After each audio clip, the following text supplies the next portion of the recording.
applications, whatever comes to mind? Well, I guess it all started when I was 20 years old and I won a beauty contest, Miss Flatbush. And I was, one of the prizes, I won a stack full of prizes, I couldn't even see over them.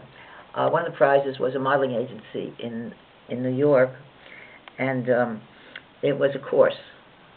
And if I took the course, then they can get me jobs. So I thought, oh, sounds like a good idea. So the first one I went on was down at the Village. You know New York at all?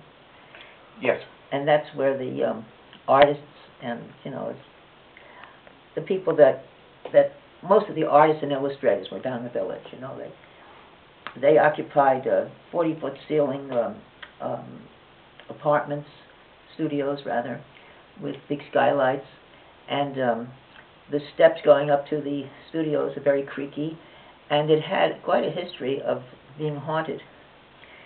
And I had the experience one night of staying overnight and during a storm, and I swear there was a ghost there, because when I inquired about him the next day, the artist who let me use the studio said that he doesn't know who that is, or why this easel had an ancient canvas on it that he never saw before. But I actually had words with this ghost.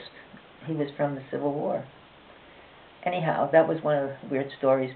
And through John Allen Maxwell, who was the illustrator, the artist illustrator, I was kind of passed around with all the illustrators, and everybody used me for, well, one of my first jobs was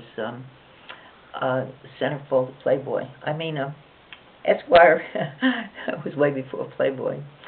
And from that, I have a couple of early magazines with me, but I guess you don't have a connection right now to the internet. But I started almost, 47, 48. And by the time I was really well along, I was 22, and because I was in so many magazines, magazine covers, and illustrations, I became popular. I got a call from NBC, and they wanted me to come over and be in one of their television shows. And they said it was going to be held at the Hudson Theater. Well, I knew, because I was an aircraft mechanic during World War II. The boys in the class said the Hudson Theater is where they hang out, because that's where all the strippers and all the comedians and all that sort of stuff was.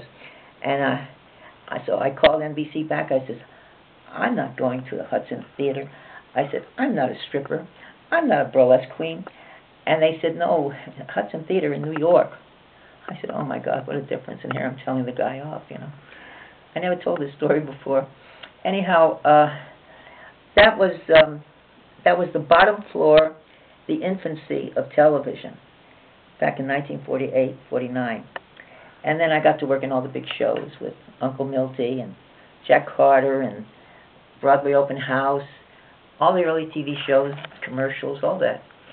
And then I said, oh, boy, this is really great, I'm making money, I love what I'm doing, and I really always want to go to California.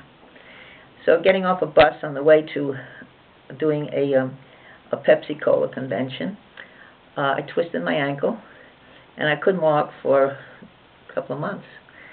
And I got a call from Milton Berle's show asking me to come over, because they want to put me in there. I worked on that show several times. And I went over there on crutches with a cast on my leg up to my knee.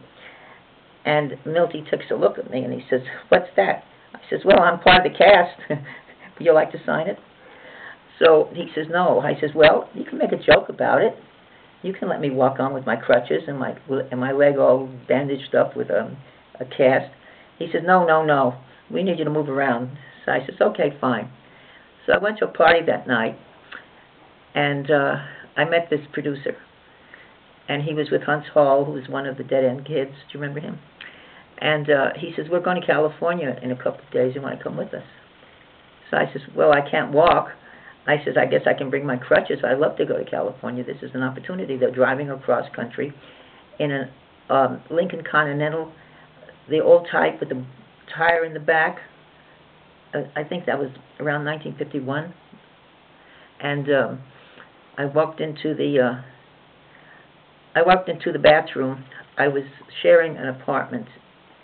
They called it a penthouse apartment. Big deal. It was a 4-flight walk-up, and here I'm on crutches. So I said, well, I better get off my feet for a week. That would be a good idea.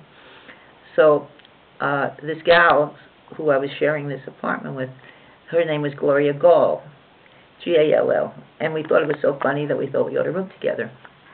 And I met her through one of the models in the agency that I was with.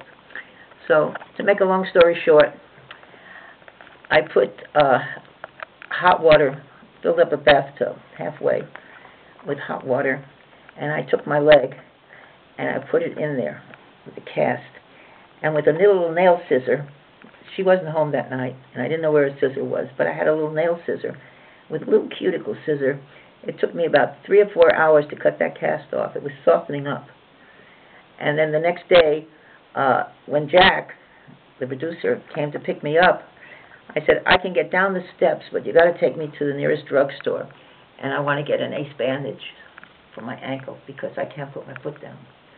So that's what we did, and I was limping along.